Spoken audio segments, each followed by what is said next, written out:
All right, everybody. You did your bachelor's degree, got your good grades, you got that clinical experience, you got that shadowing, you got all that good stuff. You're all finished up. Wrong. You're not finished up. You still have the most anxiety inducing, terrifying, most stressful part of the entire process to deal with right now, and that's the interview.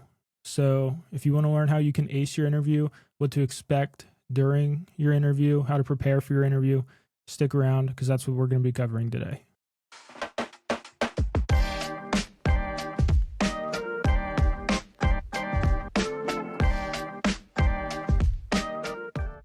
All right, y'all. So if you don't know me already, my name's Donnie. I'm a perfusion student at Emory University, and I'm in my clinical rotations right now. So head's a little jumbled right now. I've been working a lot, been thinking a lot.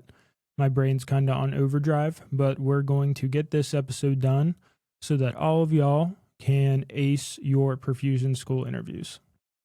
Now, the first thing we need to know about interviews is, why do they do interviews? Why do perfusion programs interview their applicants?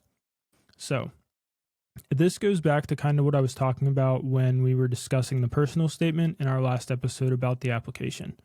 So, the interview gives the admissions committee a chance to get to know you, to humanize you. It puts a face and an attitude and a persona to the name that's on this paper, to the resume, to the GPA, all that stuff that you're stressed about. They want to see the face. They want to talk to the person that's behind all of that. And they don't just want to talk to you to make sure you're a human, because more than likely you are a human, but they want to make sure you fit into the cohort that they're trying to build. So what that means is they want to make sure you're mature, you're professional. They're going to look at you and think, just by this conversation, would I trust that this person knows what they're doing, knows what they want in a career? They know they want to be a perfusionist. They want to learn about perfusion. Would I trust them, given they made it through school, behind a heart-lung machine doing a surgery?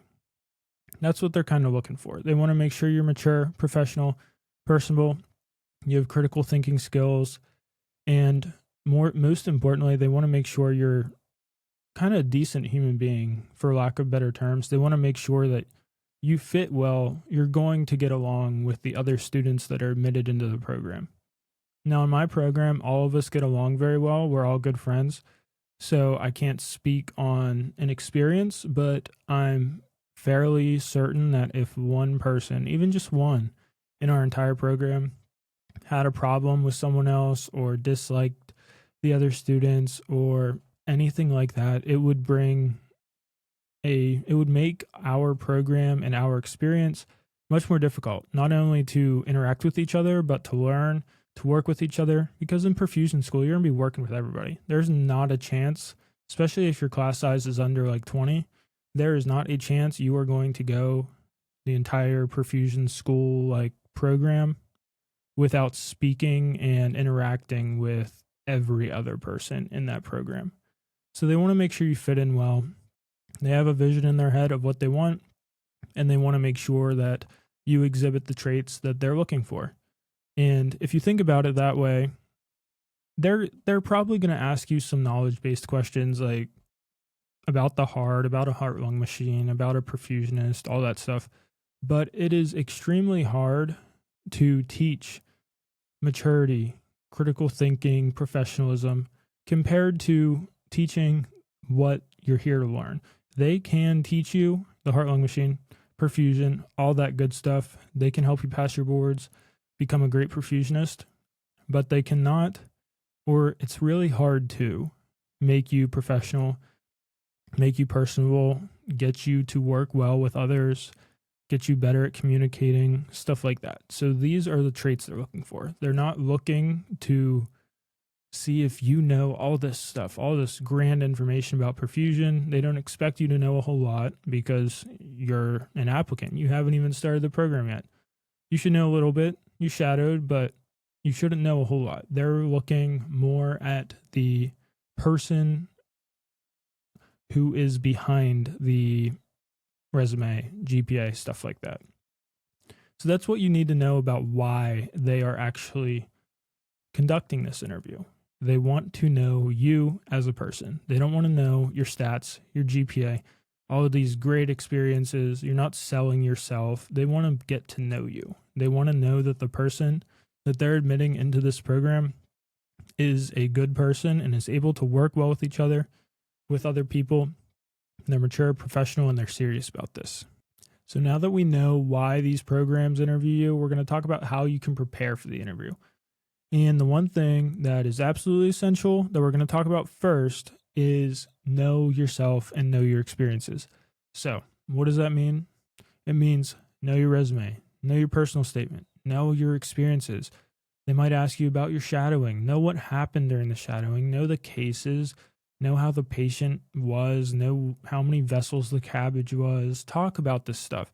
They're going to ask you about your experiences, so it is 100% the best option to study them and make sure you know them so that when they ask about it, you don't stumble, Because if they ask me about a shadowing experience I had, if I said I saw a really cool case, an aortic procedure or a transplant or something that students don't usually see when they're shadowing, and I stumble, I don't even know what to say.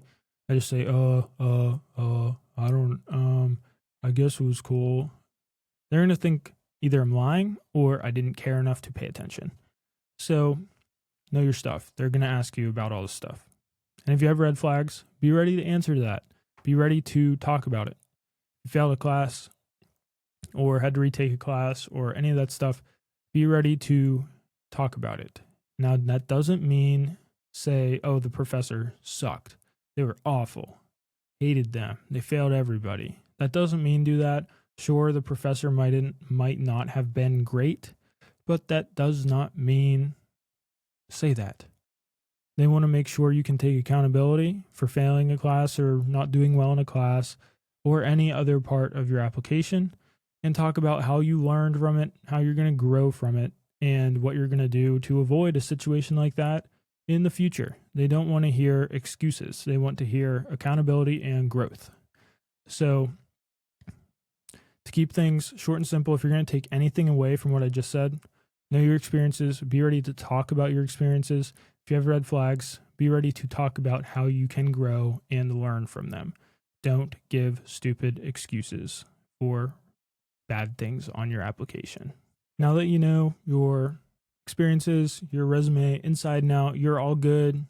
No, you're not all good. You got to make sure you know some other stuff. So, next thing we got to know is know the program.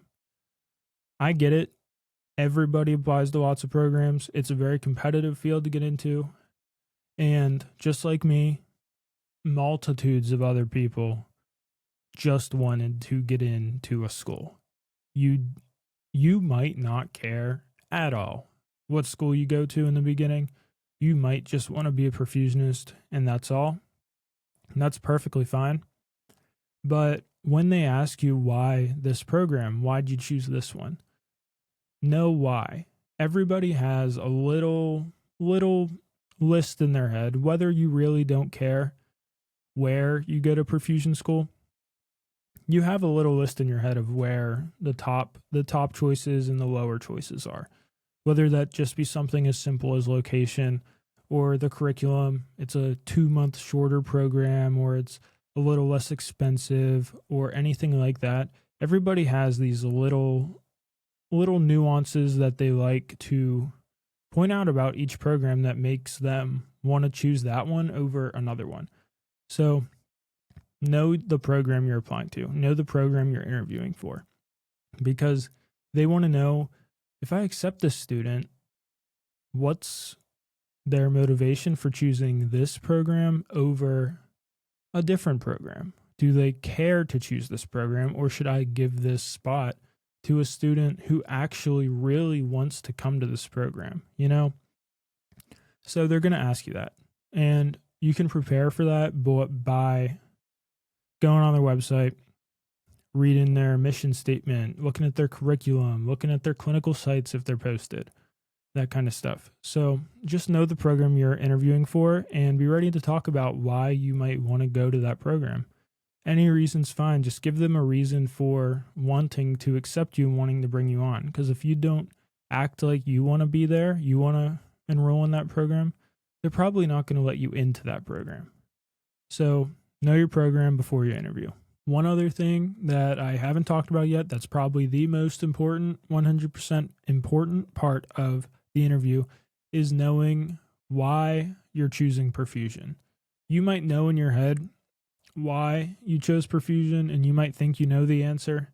I'm telling you, when they ask you why perfusion or what does a perfusionist do or why did you choose perfusion over a doctor or a nurse or a PA, your brain's going to go to mush, okay? You got to practice that. You got to make sure you know your why. And I'm sure you guys know by now. Make it authentic. Be passionate about it. Show that you're interested. Don't say they make good money. They have a light schedule at this hospital that I shadowed at. They do this, they do that. Make it passionate, show your passion, show your interest, and you need to know why you want to be a perfusionist that singles out perfusion. Because if you say, oh, I like science and I like to help people, they're going to say, why not be a nurse? Why not be a PA? Why not be a doctor? You got to be ready to answer these questions about perfusion specifically, not just general healthcare. If they wanted to know why you wanted to go into healthcare, they'd ask that. But they want to know why specifically perfusion. Such a niche field that there's so few perfusionists compared to nurses, PAs, doctors in the United States. Why'd you choose this very, very, very tiny field over all of these other fields? That's what you have to be ready to answer. And I highly suggest that you practice it, because when they ask you anything for an interview, your brain is not going to think clearly. You're going to be very nervous. You're going to be extremely anxious, jittery. You need to practice this stuff. Be ready to answer these questions. And even if you think you might be ready to answer these questions, please practice. I promise it will only serve you better if you practice. Now, on top of those 3 key points I made, which if you forget already, knowing yourself and knowing your experiences, researching and knowing the program you're applying to and what makes them stand out, and understanding perfusion and why you want to do it. On top of those 3 things, you should practice regular interview questions. They're going to ask you questions more than likely about strengths, weaknesses. They might ask you situational questions. A couple places that I interviewed asked me if you saw questions similar to this. I can't remember verbatim what they asked, but questions similar to if you saw a coworker or a student not doing something correctly that benefits the patient, or intentionally harming a patient, or cheating on a test, or all this other stuff, or, doing bad things, how would you approach the situation?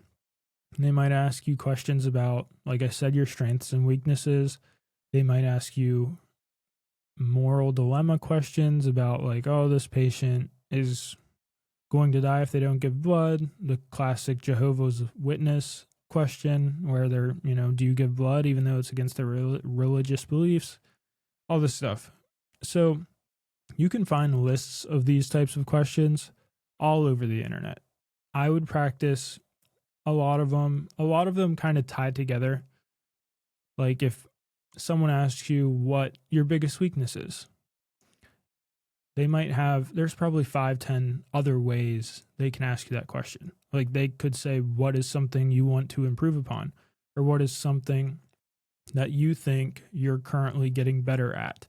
They can all have very similar answers, So know some general common questions and cover all your bases. Know your strengths, know your weaknesses, know some moral dilemmas and how to approach those questions, and know some kind of clinical dilemmas as well. Like I said, with the coworker who's endangering a patient, know how to answer some of those questions too. So now that we know how to prepare for a perfusion school interview, we're going to talk about the common mistakes that we see or that I've heard from talking to professors and the faculty at my school and other students.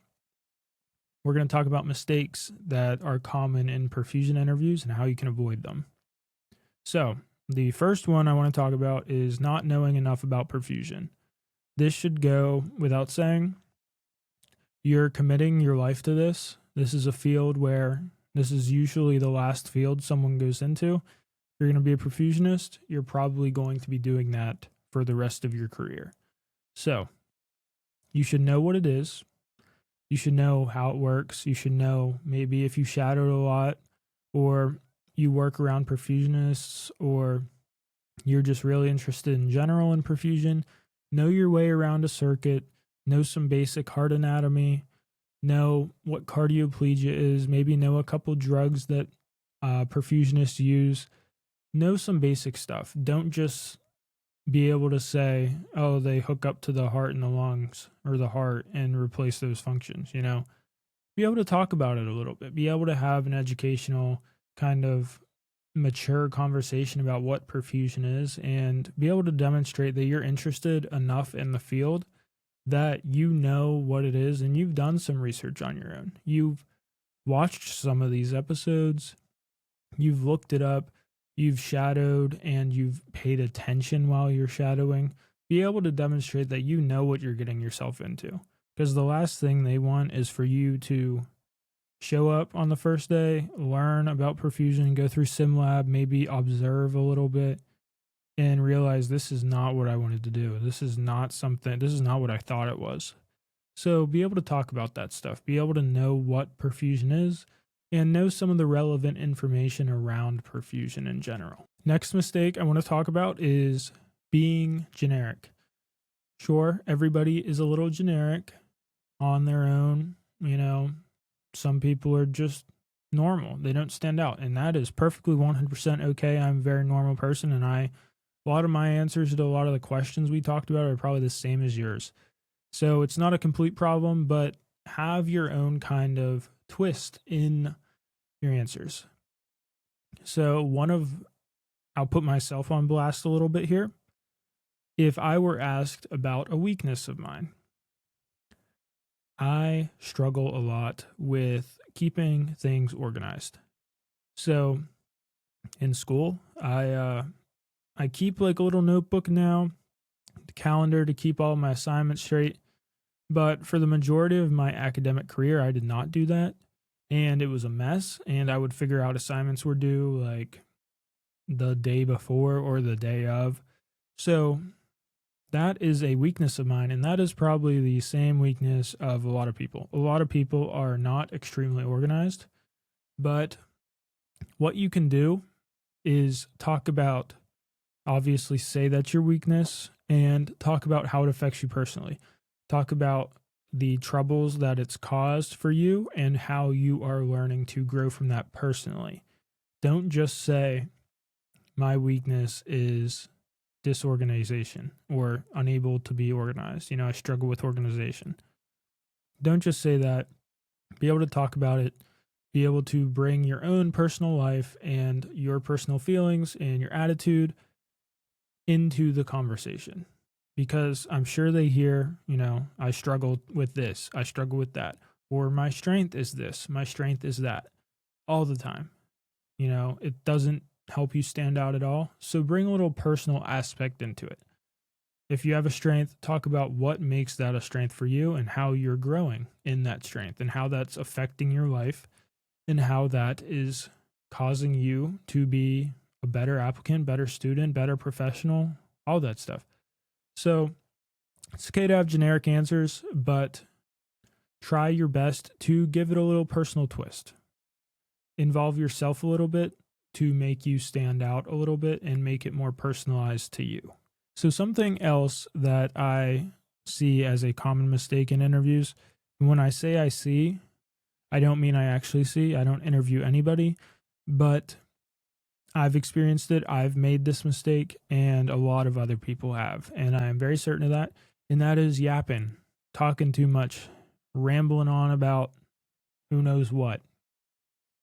So obviously, it is important to get your point across. When they say, or when they ask something like, why perfusion? Yes, it's a very complex question, and it involves a lot of speaking and covering a lot of different aspects maybe in your life. If you had a complex kind of different introductory to the profession, you might want to talk about a lot of different things. But you don't want to talk about one thing for more than a couple minutes at most. If it's a really complex question, yeah, talk about it for a little bit, but ignore any minor details. And that doesn't mean leave important details out. You want to go over all of your important details and answer the question to the fullest extent, but that's why we prepare, so that you are able to do that in a timely manner.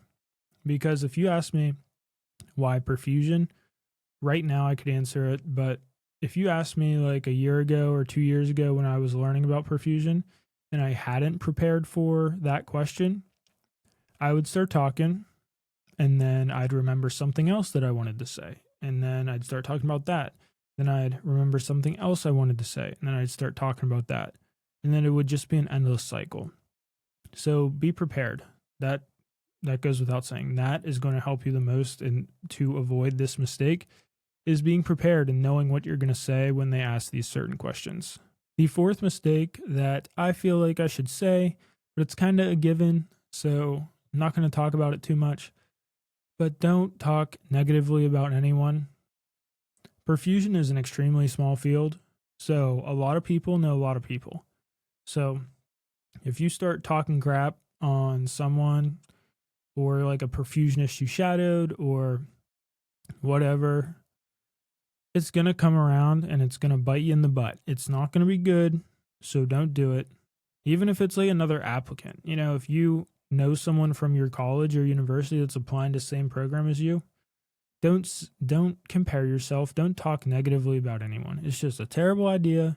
Never works out well. It makes you look bad. So do not do that. That is not good. All right, everybody. So that's going to be all for this episode. In conclusion, we're just gonna cover everything we just said. So if you're just watching this part or you forgot already, know yourself, know your experiences, understand perfusion, know this program you're applying to, practice. General interview questions and perfusion specific interview questions. Be ready to answer the ones I went over, and be ready to answer some ethical ones, some moral ones, some situational dilemmas. Be ready for all of it so that you are not caught off guard and you aren't rambling and yapping and talking too much and all that good stuff. I guess it's bad stuff, but you know what I mean. And avoid the mistakes we went over. Show some genuine interest. Be passionate. That's what they're looking for. They want to make sure that the person they're accepting is going to show up to school or their program, and they're going to love it as much as you can love school, you know? They're going to want to be there. They're not going to see SimLab and go observe and start their clinicals and think, oh, this sucks. I wish I didn't do this. They want someone who's going to be excited to do this stuff. So show your passion. Know what you're going to say. Be prepared. All that stuff. You got it. You guys are good. I'll see you in the next episode. Thank you all for watching. As you know, email's in the description. Email me with whatever, inquiries, guests, questions, all that stuff. Thank you all. Hope you enjoyed.